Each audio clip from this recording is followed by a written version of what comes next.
This is Trent Takes On 2.0. I'm the Trent from the title of the show. I am doing things out of order. Doing things totally out of order. I have, let's start at the beginning. It's September 11th, 2025. I had intended to do a show today where I talked about September 11th. So I still will, but it'll be a separate show from this. I will probably place that one in the feed before this one. So you'll get that one, then you'll get this one. There were lots of things that I wanted to talk about that have happened over the last week since the last time we spoke. Most of them bad. I mean, pretty much all of them bad. I laugh to keep from crying usually. I wanted to talk in depth about the Surgeon General of the state of Florida removing all vaccination mandates for public schools and other places. Oh, by the way, the tree trimming that I talked about on last week's show is still going on. And today it's like right out behind my apartment. So you may hear some chainsaws. The Surgeon General of the state of Florida is removing vaccine mandates, which, will result in an increase in preventable illnesses, dangerous illnesses that we're not used to treating anymore. And the reason I wanted to talk about that was there's an unintended consequence that affects absolutely everybody. That we don't talk about unintended consequences until we figure out what they are. Here's one that we can see coming like a freight train right down Broad Street. I don't know if that's a real phrase. I just said it. Unintended consequences are everywhere. And when you remove vaccine mandates, you're basically telling everyone that we're going to be okay with a certain degree of measles, mumps, rubella, whooping cough, tuberculosis, chicken pox, you name it. We have successfully created vaccines for a huge number of very dangerous diseases that are highly transmissible. And now those diseases are going to run amok. For example, measles, which is currently running amok, has a transmission frequency of about 90% in enclosed spaces. And all you need is about 15 minutes. It's more contagious than COVID. If my reading of the term of the tech is right. Measles is very dangerous. It's very, very painful. If it doesn't kill you, it's at the very least extremely painful, and it can cause long-term issues, just like COVID. The behavior around vaccines increases the number of cases of all of these things that we are going to see, and therefore, as a group, are going to have to pay for it. And here's the unintended consequences part. Insurance companies are going to price in what they know is about to happen, and your premiums are going to go up. Every single person, vaccinated or not, is going to see an increase in the cost of their health care, and that is in both premiums and copays. Estimates range from 8 to 25% increases in premiums and copays for next year because of the changes that the Trump regime and people like the Surgeon General of Florida and Ron DeSantis, the supreme ruler of DeSantistan, formerly known as Florida. These changes, these policies that these people are putting in place, including decreasing the amount of funding that goes toward Medicaid, means that more people are going to end up in hospitals. Basically, hospitals are going to have to increase the amounts that they charge everybody else to cover the people that they have to treat without insurance because they can't afford insurance anymore. Do you see where this is going? We don't have a single payer system. Okay? So when you increase the number of people who are going to be thrown out of the system, yet we still treat them because that's what doctors do. You do no harm. You do the best you can to treat every patient, regardless of their financial stature. See, that's the thing. We keep saying things, crazy shit like healthcare should be a right, not a privilege. And the unintended consequence of this type of behavior, anti-vax behavior, is going to cost every single American who has to pay for health insurance. It's a fact. It's a fact. It's going to increase the costs at hospitals. It's a fact. Anyway, that's just one example of what I wanted to talk about. But then I didn't talk about that earlier this week because I did crazy stuff like, wash my car and clean my house and did my floors and, I'd been taking care of my dog and I take care of my kids. I mean, the kids have Monday off of school for teacher in-service. So, we spent the day with the kids. Didn't get to do anything because it was still hot that day. It's finally cooled off. The heat wave has finally broken. I'm back in my studio, which is not a real studio. It's my garage.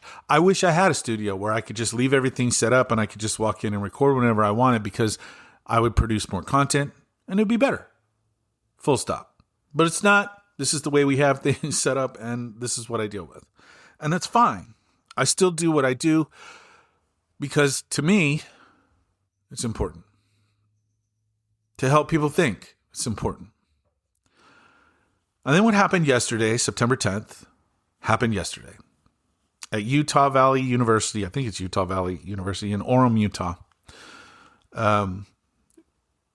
Right-wing provocateur Charlie Kirk, co-founder of Turning Point USA, which is a youth outreach group for the conservative movement in the country, was shot and killed at an event where he was doing his he does this thing where he debates on, or well, he used to do this thing. Well, I guess we can go to past tense now. He would do this thing where he would go onto campuses and he would debate people, young people, and this is his shtick, and I call it that because a lot of people refer to what Charlie Kirk did as debate. They consider himself some sort of free speech advocate. But here's the thing about debate. There is good faith debate and there is bad faith debate. What Charlie Kirk did was bad faith debating. There was no universe in which Charlie Kirk was going to change any of his stances at all, ever. And Charlie Kirk was a very, very right-wing Christian nationalist. And you can say it, he was a racist, he was bigoted. It's all true. And he wouldn't even probably argue that much. There's proof of that. He said a lot over his basically 12, I think he started TPUSA when he was 18 or 19. I mean, he was young. The co-founder, by the way, was a guy named, I want to say Bill Armstrong. He passed away from COVID. He had COVID and died, and I want to say that was 2022. Charlie Kirk said a lot in 12 years that he was doing this. He was only 31 years old when he was killed yesterday. He's being kind of lionized, not kind of lionized, very much lionized by the right. I'm going to read you some stuff that's really disgusting that the right's saying about this, but I want to start with what Charlie Kirk said. And I don't mean in the moments before he died, which was also something that was, questionable. I mean, let's just talk about some of the things that Charlie said over his career. He said that the Civil Rights Act, passing the Civil Rights Act in 1964 was a huge mistake. He's blamed Jewish money for ruining American culture. He said gay people were destructive. He endorsed having them put to death by quoting Leviticus 20:13. He said the Second Amendment, having the Second Amendment was worth some gun deaths, some unfortunate gun deaths. Very pro-gun. In the day before he was killed, he retweeted or tweeted things like, He retweeted a video of him saying Islam is not compatible with Western values. Sharia law should be abolished immediately. Jesus Christ is king, period. Here's an actual tweet from him on the day before he passed. The left accuses conservatives of radicalizing the death of Irina Zarovska, who was a Ukrainian woman, a refugee, who was murdered in North Carolina by a very mentally disturbed fellow. And it's on tape. It's very disturbing stuff. We accuse conservatives of radicalizing the death while literally making sure to capitalize the word black while not capitalizing the other inferior color of white. They are a pack of liars who have radicalized quite literally everything in America. He goes on. Here's something else he retweeted, which is a video of him saying it. White individuals are more likely to be attacked, especially per capita than black individuals in this country. So, yeah. This is the same guy who said when he sees a black pilot on an airplane, he questions their qualifications.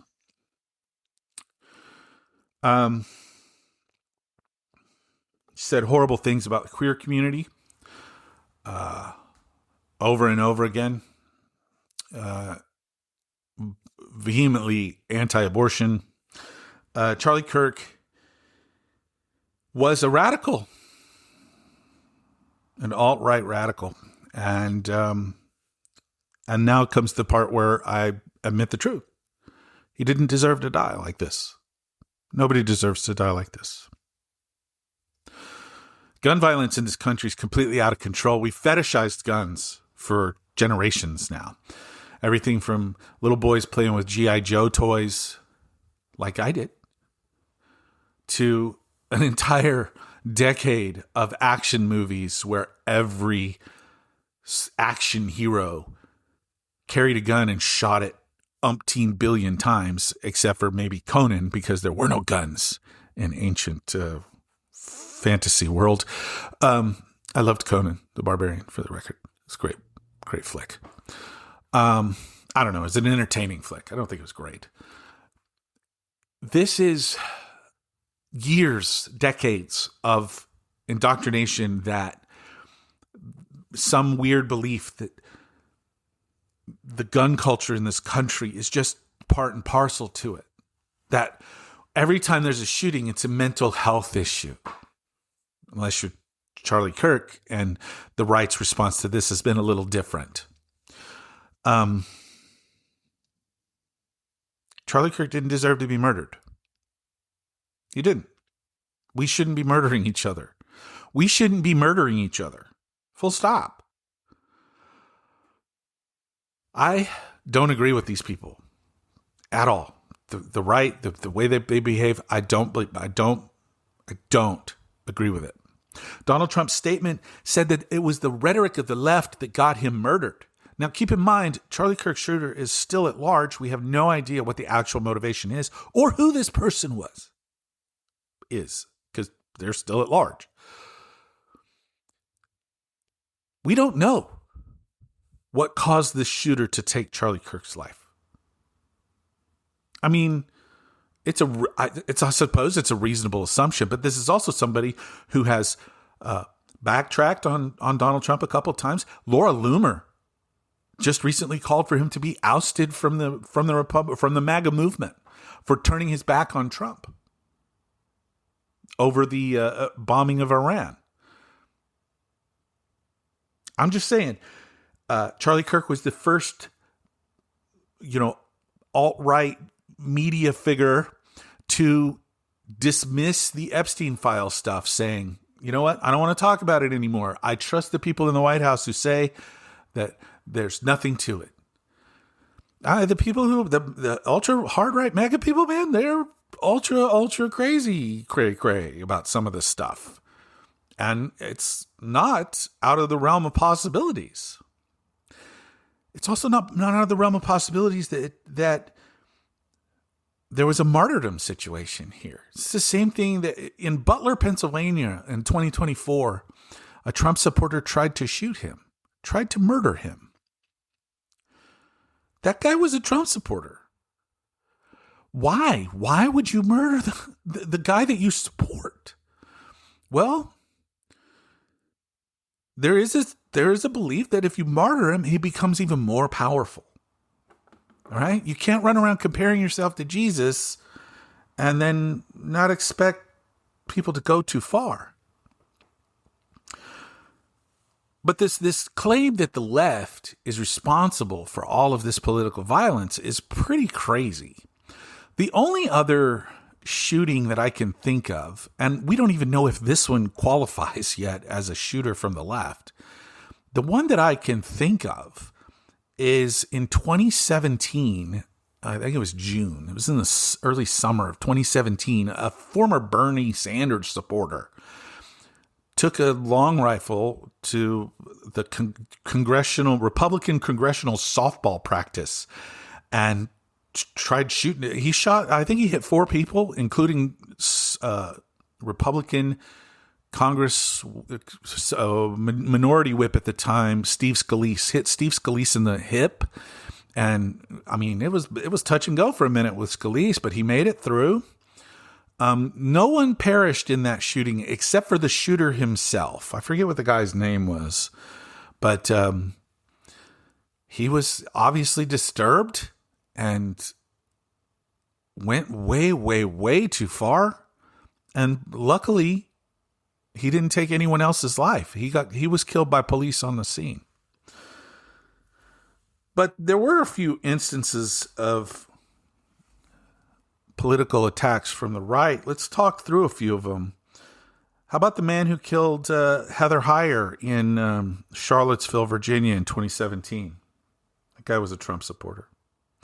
How about the guy who sent pipe bombs to the homes of Barack Obama and Joe Biden and Hillary Clinton and dozens of other top Democrats in 2018? Trump supporter. How about the guys who were convicted of attempting to kidnap Michigan Governor Gretchen Whitmer in 2020? Trump supporters. How about the guy who broke into the home of District Judge Esther Salas, appointed by Obama, and shot her son, killed her son? That guy was a Trump supporter. How about the people who wanted to hang Mike Pence on January 6th, and the people who beat up cops at the Capitol, the people who committed all that violence against the seat of our government? They were Trump supporters. How about the guy who was trying to kidnap Speaker Nancy Pelosi, and instead she wasn't home, and so he assaulted her husband, Paul, by hitting him repeatedly in the head with a hammer? Trump supporter. Trump supporter. And they made fun of that one. I remember that recently. That was 2022. Let's see. There was a guy who just last month was convicted of orchestrating a series of shootings in New Mexico at the homes of 4 Democratic elected officials. Trump supporter. There was a guy who was charged with an assassination attempt in Pennsylvania for setting the house of Governor Josh Shapiro, set his house on fire while he and his family were inside. Yep, that guy was a Trump supporter.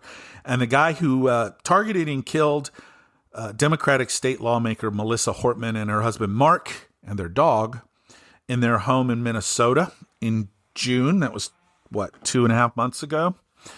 3 months, almost 3 months ago now. And then he went on to attempt to kill another Minnesota lawmaker. And he had a list of 70 odd names of Democratic figures that he was going to, apparently he was thinking about attempting to take all their lives too. That guy, Trump supporter. I remember Utah Senator Mike Lee, in the wake of the Melissa Hortman assassination, posting some really terrible things on X. having to be confronted by senators from Minnesota to get him to take those down. Those are examples of violence, political violence from the right. But this one, the Charlie Kirk one, has been taken to the extreme. The response has been taken to the extreme. And I'm hearing all this, both sides. There's always both sides every time some of these things happen. For the record, we still don't know who this person was, who was the shooter. We don't know what their motive was. We don't know. Could it be political in nature? Yeah, absolutely.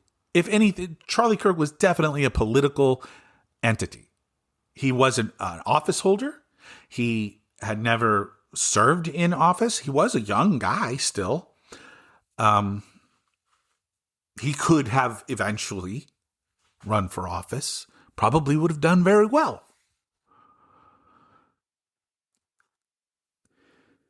But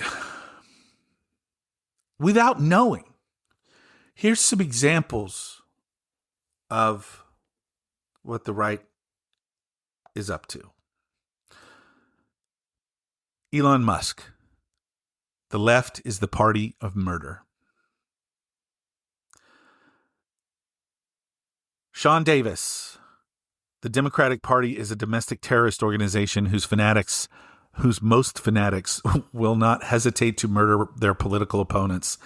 This was not a one-off event. Okay. The last time, here's Christopher Rufo, who's a very influential person on the right. The last time the radical left orchestrated a wave of violence and terror, J. Edgar Hoover shut it all down within a few years. It is time, within the confines of the law, to infiltrate, disrupt, arrest, and incarcerate all of those who are responsible for this chaos. Okay. Jorge Memes. Charlie Kirk has been shot. Enough is enough. Democrats need to be labeled a terrorist organization. Laura Loomer. It is time for the Trump administration to shut down, defund, and prosecute every single leftist organization. If Charlie Kirk dies from his injuries, his life cannot be in vain. We must shut these lunatic leftists down once and for all. The left is a national security threat. Elon Musk, a little bit later, responds to somebody else. If they won't leave us in peace, then our choice is to fight or die. Libs of TikTok, that ultra totally normal thing. Just all caps, this is war. Joey Manorino, the Democratic Party must be classified as a domestic terror organization and their members and leaders treated accordingly. Enough is enough. Brian Eastwood, Charlie Kirk getting shot is the shot heard around the country. I'm ready for civil war. If you want to fight, you're going to get at. Ollifield Rando, I don't want the National Guard sent to Democratic cities anymore. I want the Air Force sent. It goes on and on and on. Gunther Eagleman with a quote tweet saying they've declared war. There's no going back after this. There's no more words to be said. The only way this ends is in the complete annihilation of the Democratic Party. Yeah. Fox host Jesse Waters on his show. They are at war with us. Whether we want to accept it or not, they are at war with us. And what are we going to do about it? Yeah. Totally normal responses. See, that's the thing. They have escalated this exponentially. Donald Trump does a speech from the Oval Office where he talks about how the left is out of control and Charlie Kirk was a national hero and they're lowering the flags to half-mast in his honor. This is the same man who, back in June when Melissa Hortman was assassinated, a sitting lawmaker in the state of Minnesota, when she was assassinated by a Trump supporter who was captured, by the way. He didn't denounce that attack. You can go look it up. He didn't lower the flags to half-mast for that attack. He didn't talk about Melissa Hortman, whose entire legacy was one of kindness and service, lifting people up. Her entire legacy was serving her constituents her fellow Minnesotans, and doing the right thing. Melissa Hortman was the victim of political violence. Absolutely no question. And I remember at the time the left coming out and denouncing political violence and saying it is not acceptable in this country in any situation. We need to stop. But the right didn't turn down the temperature then. No. They turned it up. And we wonder why this cycle continues. I saw yesterday every Democratic elected official I can think of coming out and explaining this is not okay. We are not supposed to be committing political violence. We are not supposed to be committing violence, period. We are not supposed to be shooting each other. We are supposed to be hashing these things out, even though Charlie Kirk was not a good faith debate partner, adversary. He didn't deserve to be killed. So we all need to turn down the temperature. But you can always count on this Republican Party to do one thing. You can always count on them to never miss the opportunity to throw red meat at their base. You can count on them to never miss the opportunity to turn the temperature up. Because the violence and the chaos that ensues benefits them. They don't want to turn down the rhetoric. They want to turn up the rhetoric. This is not a both sides issue. It never has been. When they try to explain to you that it is, that is gaslighting. It is difficult, painful. I'm getting text messages. Hold on, let me move my phone. Whoop. My cell phone's blowing up. This situation needs to be toned down, but it will not be. Because we do not have good faith partners across the aisle on the right. You would hope that this would be a moment where we could say, yeah, we really do need to turn down the rhetoric. We really do need to change the way that we debate each other, that we communicate over issues that we don't see eye to eye on. We need to change the way we discuss these things. And we need to actually discuss these things and not pretend that they don't exist. And we need to enter these moments with open minds. Now, when we talk about things like the dehumanization of the queer community or the racism involved in the way that they've approached DEI, claiming that it's racist against white people, to offer opportunities to people who aren't white. Now, those things, there's no real gray area, is there? You shouldn't be dehumanizing anyone. It's none of your fucking business the way other people live their fucking lives. That's the way you used to talk. We get to live our lives the way we want. But now you've started forcing your way of life onto everyone else. And that's not conservatism. That's not liberty. The whole point of liberty is to be able to live the life that you want to live as long as you're not hurting anyone.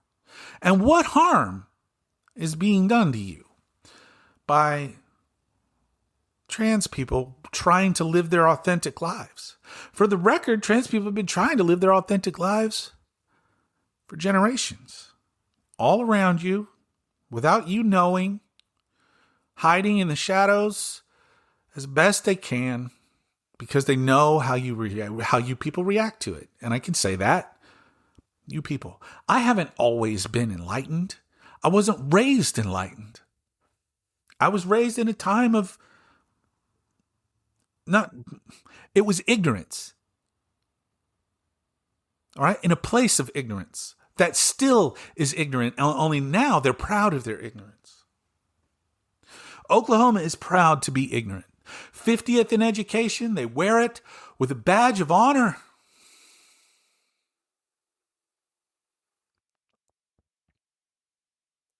I often talk about how all I want is for people to be better. Be good humans. It's a tagline at the end of every show. Be good humans. It's the least we can do. It's the least you can do is be a good human. And in reality, you don't even have to be a good human. You just have to not be bad. Don't dehumanize people for being different. They're just different. We're all different. Don't look at somebody and see the color of their skin and judge them in some way. That's not fair. It's not right. And it's not... The color of our skin is just a happenstance of our birth. It's a happenstance. The same as your identity. All of it. Where you were born, how you were born, the religion that you've been grown up in, that you've been taught your whole life. All of it. All of it's happenstance. It just happens to be that way. It's not your fault. But it is your fault if you continue to be ignorant and you continue to treat people unlike you would treat yourself. You would have them treat you. It's the old golden rule thing. And my problem with the Charlie Kirk assassination and the murder, not a political, he wasn't a political servant. He was a political person, but I don't know that you'd call it an assassination. You would call Melissa Hortman's killing an assassination. My problem with it was in the reaction. And the reaction is different for Charlie Kirk than it was for Melissa Hortman. The reaction is different for Charlie Kirk than it was for the attempted murder of Josh Shapiro or the attempted kidnapping of Gretchen Whitmer. The shooting of Gabby Giffords in Arizona. There's a different energy around it, isn't there? Donald Trump wasn't almost assassinated by some crazy leftist. He was almost assassinated by one of his own crazy supporters, whipped up into a frenzy by the same rhetoric that they blame us for using all the time. When I hear Donald Trump say, we can't call people racist, we can't call people Nazi. If you don't want to be called a racist, stop saying racist shit. Stop doing racist shit. Stop being a racist. Okay? If you want to not be called a Nazi or a fascist, don't do Nazi and fascist shit. Look up these terms in the dictionary and tell me I'm wrong when I say that this is a fascist regime. You can't, in good faith, tell me that this isn't a fascist regime. They hit every single earmark of a fascist regime. Down to not willing to concede power. So, Charlie Kirk was murdered. And that's a bad thing. Because it gives these crazies on the right another excuse, not that they needed one, to escalate things. More troops in cities. More crackdowns against the left. More investigations from an inept FBI, for the record, who has claimed to have caught their assailant, Charlie Kirk's assailant, at least twice, and then had to recant that. Oh, we didn't actually get him. We got somebody. No, we didn't get him. Turns out just random podcasters are not good choices to head the FBI. For example, if some progressive person becomes president of the United States, somebody that I happen to agree with. And they say, you know what, Trent, you, podcaster Trent, would make a great head of the FBI. Would I say, yeah, absolutely? No, I would not. I am not qualified for that gig. I am not interested in it. Well, you should be secretary. I'm not qualified to be secretary of anything. Except maybe common sense. I don't think that's a cabinet position. Should be. That'd be a cool one. Look, man. These are bad times, and shit like this makes them worse. And leaping to the conclusion that this was a political assassination by the left and blah, blah, blah is irresponsible and dangerous. And do you need any more proof than the fact that this very morning, September 11th, 2025, 3 historically black universities in Virginia have had to be closed for the day because of threats of violence and bombings. Tell me that's a coincidence? If you don't want to be called a fascist, don't do fascist shit. You don't want to be called a racist, don't do racist shit. You don't want to be called a bigot, don't do bigoted shit. You don't want to be called what you are, change what you are. Or hide it like you used to do. Bigots and misogynists and racists have always been around. People who are uncomfortable being called those things did their best not to behave like that in public where they would be called those things.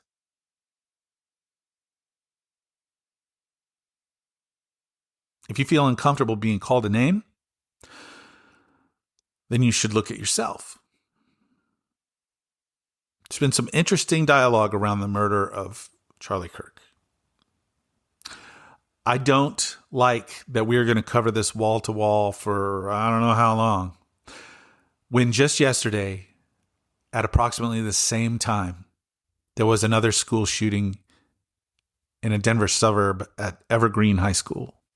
I think it was Evergreen High School. I may have to double check that.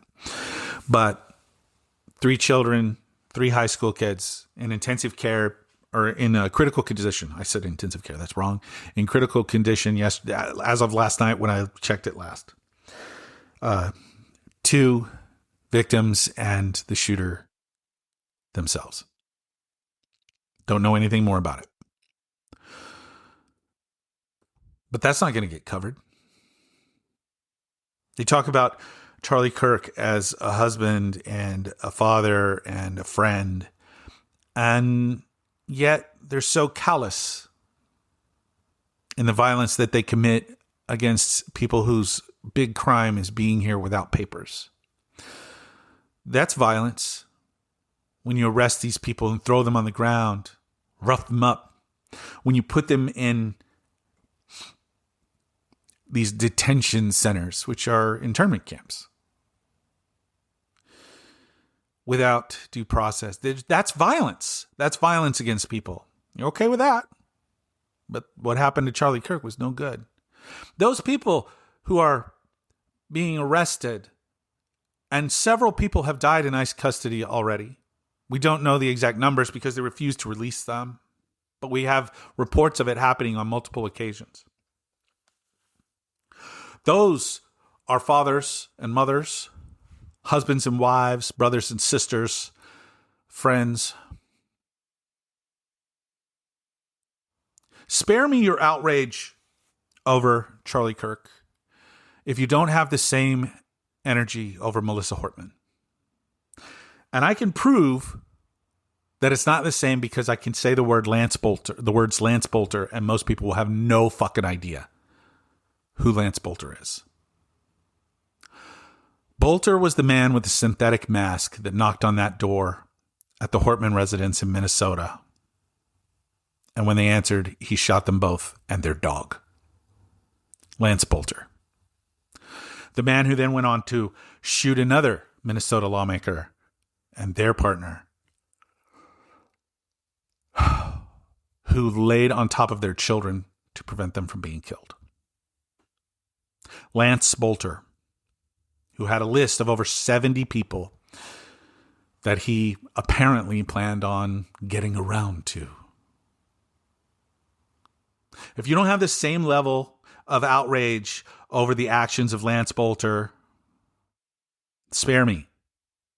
Spare me. If you listen to this show, you're outraged over the actions of Lance Bolter. You're outraged over the school shootings. You're outraged over the violence committed in the name of our country by Immigration and Customs Enforcement and other federal agencies who are detaining people for the color of their skin, the language they speak, the job that they work. You're outraged, and you should also be outraged about the killing of Charlie Kirk. He didn't deserve to die. He deserved to be proved wrong because he was wrong. Racism is stupid. Bigotry is stupid. Misogyny is stupid. You know what's smart? Working together. Many hands making light work.